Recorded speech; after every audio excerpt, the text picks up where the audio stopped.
প্ৰতিবাদৰ উদ্দেশ্য কি আছিল? প্ৰতিবাদৰ উদ্দেশ্যৰা আছিল মানে অসমত বিভিন্ন ঠাইত ধৰ্মীয় সংখ্যালঘু ৰাইজক মানে উচ্ছেদ কৰি আছে।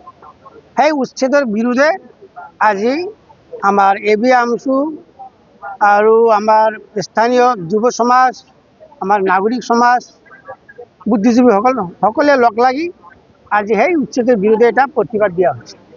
আৰু প্ৰতিবাদৰ জৰিয়তে আমি এইটো প্ৰেৰণ কৰিব বিচাৰিছোঁ যে অসম চৰকাৰলৈ যে আপোনালোকে ইমান অমানৱীয় উচ্ছেদ বন্ধ কৰিব লাগে। এইটো উচ্ছেদ কেতিয়াও মানৱতা হ'ব নোৱাৰে।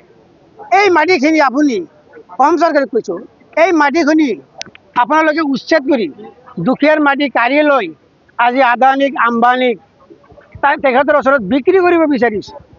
আৰু সেইটো টকা দি আপোনালোকে অহা নিৰ্বাচনত বিজেপি যাতে আকৌ চৰকাৰ হ'ব পাৰে তাৰে টকা আপোনালোকে তহবিল ভৰাই আছে। এইটো আমাৰ সন্দেহ হৈছে। দুখীয়া মানুহৰ মাটি কাঢ়ি লৈ আজি আদানীক আম্বানীক দি আছে, এইটো বিজেপিৰ কাৰণে শুভ লক্ষণ নহয়। এইটোৰ কাৰণে আমাৰ অসমৰ গোটেই বুদ্ধিজীৱীসকল মৰ্মাহত হৈছে, অসমৰ নাগৰিক সমাজো দুখিত হৈছে আৰু ধৰ্ম নিৰপেক্ষ মানৱীয় যিবোৰ আত্মা আছে, মনৰ মানুহ আছে, তেখেতক দুখ প্ৰকাশ কৰিছে। আৰু চাওক, বিভিন্ন মানুহৰ বিভিন্ন মত হ'ব পাৰে। আজি চাওক, ধুবুৰীত তুলি এনেকুৱা কথা হৈ আছে, মানি লৈছোঁ ধুবুৰীত ৰকিবুল হুছেইন 10 লাখ ভোটত জিকিছে। তাৰ কাৰণে বিজেপিয়ে এইটো আক্ৰোশমূলকভাৱে উচ্ছেদ কৰিছে বুলি ৰাইজে কৈ আছে। তেতিয়াহ'লে কাজিৰঙা কোনে জিকিছিল? কাজিৰঙাতে উচ্ছেদ হ'ল। আপোনাৰ গুৰুকুটিত কোনে জিকিছিল? তাতে উচ্ছেদ হ'ল। আৰু মৃত্যু ব্যক্তিৰ ওপৰত জুপিয়াই পৰিলে প্ৰশাসন। এনেকুৱা আপোনালোকে দেখিছে না কেতিয়াবা? তেতিয়া তাত কোনে জিকিছিল? কচুতলিত কোনে জিকিছিল? গতিকে এইবিলাক এটা বিৰোধীৰ এটা কুটকৌশলৰ কথা। গতিকে এইবিলাক কথাটো আমি কেতিয়াও মানে ভ্ৰূক্ষেপ নকৰোঁ। এইটো যোনে যেনেকৈ ক'ব পাৰে কৈ আছে, কিন্তু প্ৰকৃতিভাৱে বিজেপি যে ধৰ্মীয় সংখ্যালঘু বিৰোধী, সেইটো আমি মুখ্যমন্ত্ৰী মহোদয়ৰ মুখৰ পৰা শুনিছোঁ। মুখ্যমন্ত্ৰী আৰু এইবোৰতো কৈয়ে থাকে।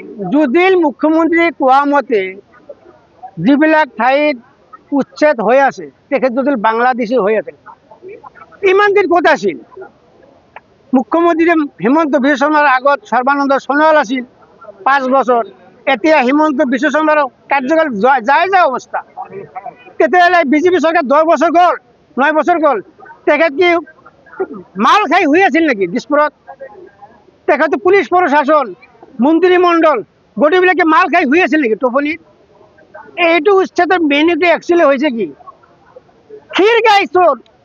সেই ক্ষীৰগাইৰ প্ৰকল্প গুৰুকুটিত যেটো হৈছিল, সেই গুৰু চুৰি কেছ সলাবৰ কাৰণে এই উচ্ছেদটো জোৰদাৰভাৱে কৰি আছে হিমন্ত বিশ্ব শৰ্মাই। কিন্তু গুৰু চুৰিৰ তদন্তটো হ'ব লাগে। আমি ৰাইজে দাবী জনাইছোঁ। ক্ষীৰগাই প্ৰকল্পৰ যিটো কেলেংকাৰী, সেইটো চিবিআইক দিব লাগে।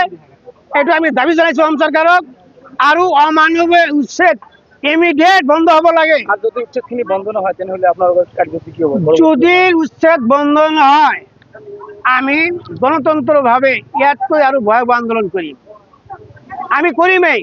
আৰু প্ৰত্যেকটো মাইনৰিটি এৰিয়াত আমি মাইনৰিটিসকলক অনুৰোধ জনাইছোঁ, যিবিলাক মাইনৰিটি মানুহে বিজেপিত সোমাই আছে, তেখেতসকলৰ প্ৰতি আমাৰ বিনম্ৰ অনুৰোধ, আপোনালোকে যদি ইছলাম ধৰ্মৰ মানুহ হয়, তেতিয়াহ'লে বিজেপি দলত থাকিব নাপায়, কেতিয়াও থাকিব নোৱাৰে।